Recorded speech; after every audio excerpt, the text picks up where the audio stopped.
Hello and welcome back to the David67 Celtic News YouTube channel. Today's video going to be a wee quick post-match review of Celtic's thumping 5-0 win over Raith Rovers on Saturday evening in the Scottish Cup. Keeps Celtic on course for yet another treble.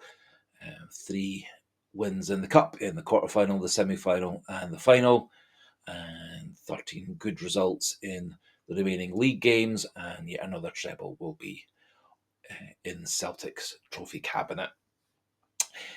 In today's video we'll have a wee look at the goals, the performances, my own player ratings, and also the stats, and one or two wee thoughts going into the game against Bayern Munich, and obviously we'll go into more details regarding the Bayern Munich match on Wednesday over the next couple of days. Still having problems with our phone line, Wi-Fi and internet all being down, and so hoping those will get fixed in the next day or two, but there may be one or two wee reductions in the channel output over the next few days, or not so quick and able to get back to any comments and opinions and thoughts through the comment section. Brendan Rodgers made a few wee changes to his starting lineup. The team had a few more of the backups than I was expecting, but in the end it all worked out fine. Viliami Sinisalo made his debut in Celtic's goal, replacing the slightly injured Kasper Schmeichel, who will be back on Wednesday. In came Anthony Ralston, Liam Scales and Dane Murray and Jeffrey Sloop in a completely new back four. Callum McGregor carried on in central midfield, flanked by Paolo Bernardo and Luke McCowan. And up front we had Dyson Maeda through the middle, Kuhn on the right and Yang on the left.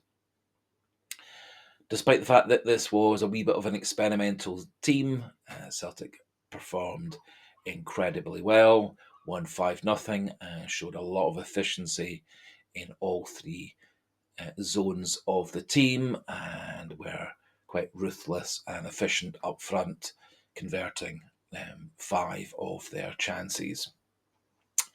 Celtic got off to a great start. 1-2 between Paolo Bernardo and Dyson Maeda gave Maeda a wee bit of space on the edge of the box, nicely controlled, and a very good left foot shot past the Raith Rovers goalkeeper. 1-0 up after 6 minutes. Celtic had plenty of possession, not terribly many shots on goal over the course of the rest of the first half. Callum McGregor hit the bar with a brilliant shot from just the edge of the box. And there were one or two wee scrambles and so on. And just when it looked like Celtic might be going into half-time just 1-0 up, Raith Rovers on a rare attack. Celtic defended the corner well. Ball got knocked out to Dyson Maeda on the edge of the box, who won the ball well. Quick pass to Nicholas Kuhn. Nicely controlled by Kuhn. Brilliant sweeping pass out to the left wing, where Yang was bombing down into the Raith Rovers half, and an almost immediate pass across the Raith Rovers defence to Dyson Maeda, who was continuing his run into the box, and he smashed in Celtic second just before half-time. 2-0 up at half-time. Celtic came out second half, started brilliantly, and in the 47th minute added their third.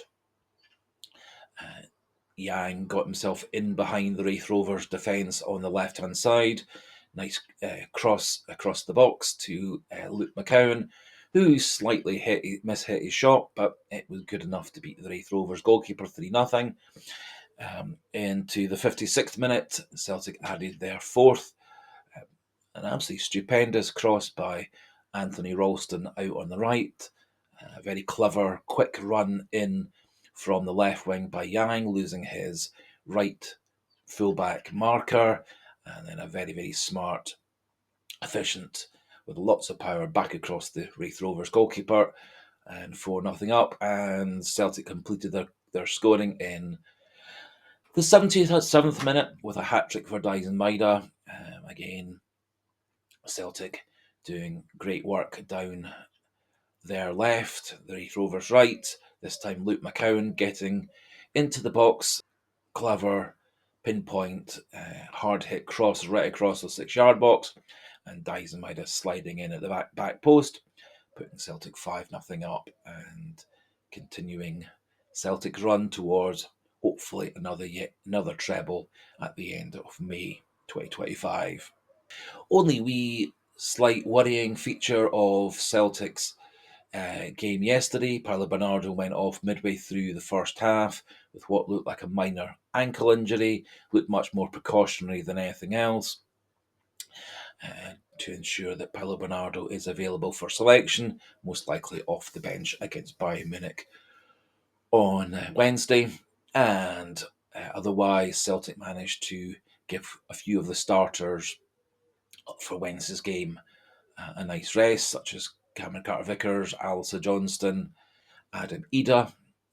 Also gave some nice game time for some of the backup players, such as Scales, Jeffrey Sloop, Luke McCowan, Paolo Bernardo, and Jota.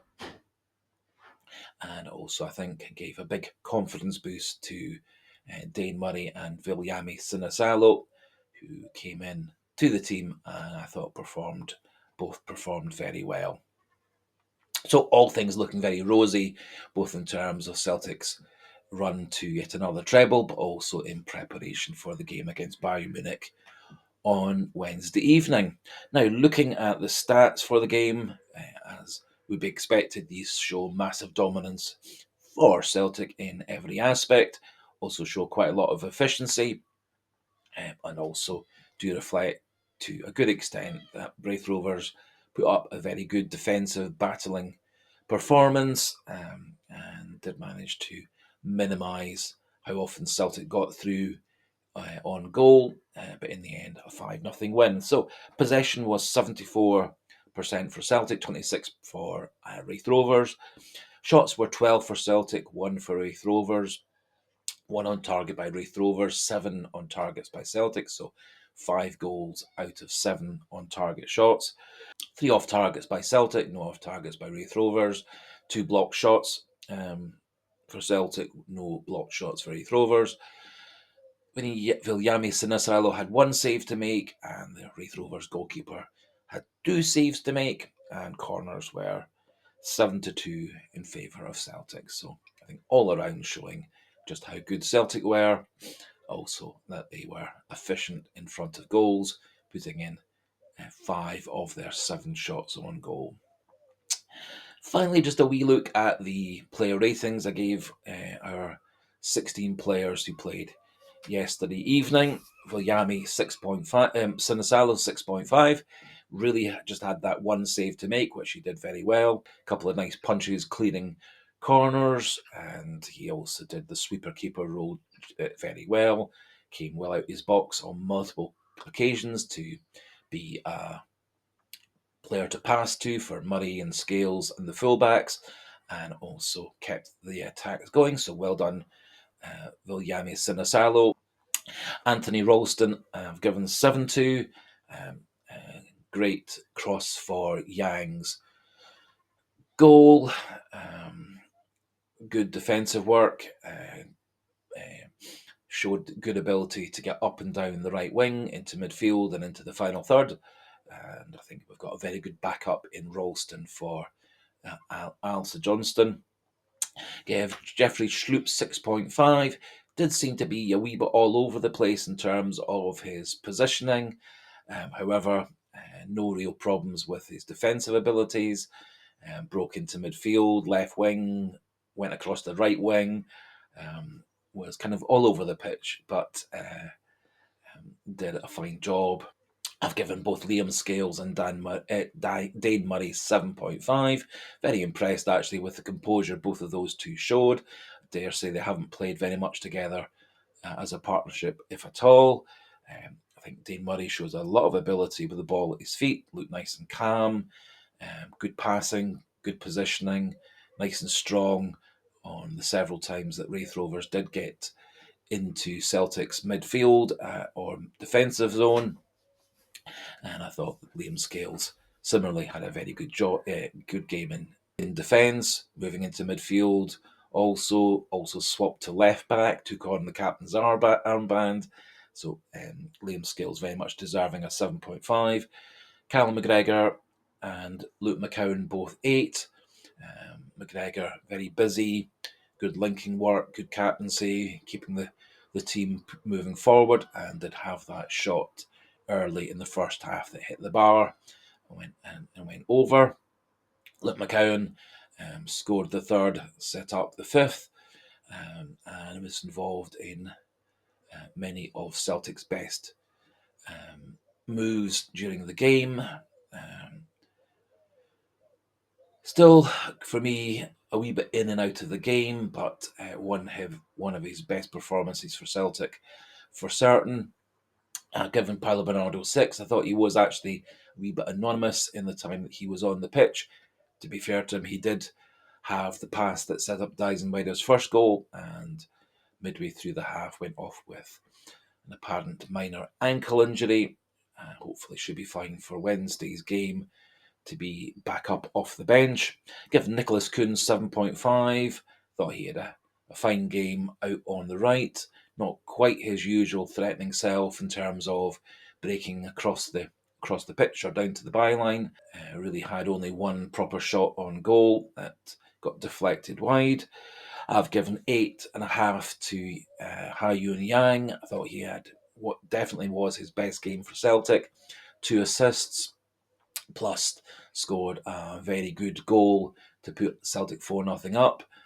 At many other points in the game, showed lots of pace, lots of hard work, and he looks like he's starting to try and be a wee bit of a clone of Dyson Maeda, not quite so able to get back into midfield or back into defence, but certainly showing all the skills we need for him to be a backup to Kuhn, Jota, and Maeda. And well done, Ha-Yun Yang. He's been under a lot of pressure. I've been a wee bit sceptical as to whether he was actually going to come through for Celtic, and this game and a couple other games this season, he's very much shown that he may well be the, or at least good player that the Celtic scouting people thought he was under Ange Postecoglou.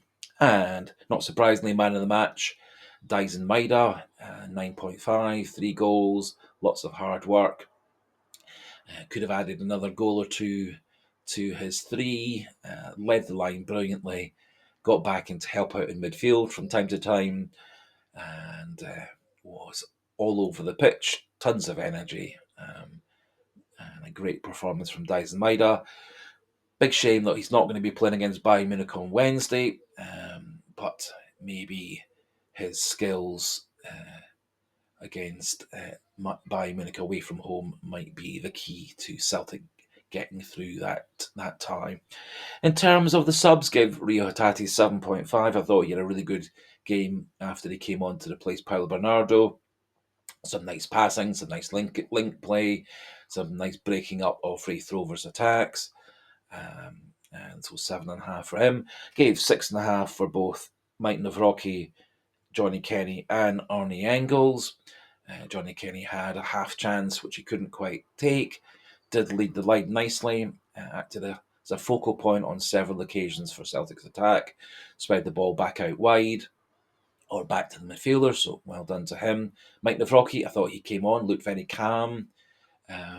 Again, working with Dane Murray for the first time. Nice distribution, shows good pace, and I think actually Celtic do have a good backup centre half.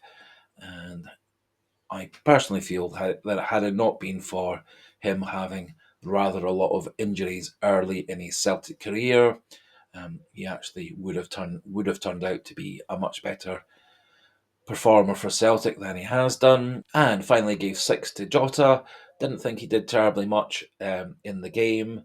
A couple of nice wee showboaty touches, a couple of bits of poor control, and I do wonder whether 2 games in 3 days was a bit much for Jota, having not played for so long. But a couple of days rest and back into light training on Tuesday and Wednesday morning, and I suspect he will be the starter on the left, although Yang's performance against Raith Rovers does give him every chance of being the starter on Wednesday, with Jota becoming the impact player off the bench, which might actually be a better split between those two on the left. That finishes things off for this morning's video.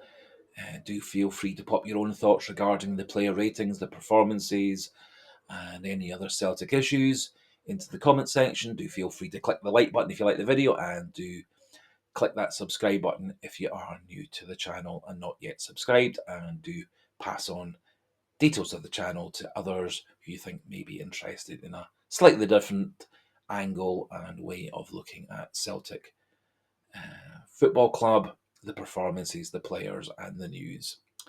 And so until the next video, goodbye and hail, hail.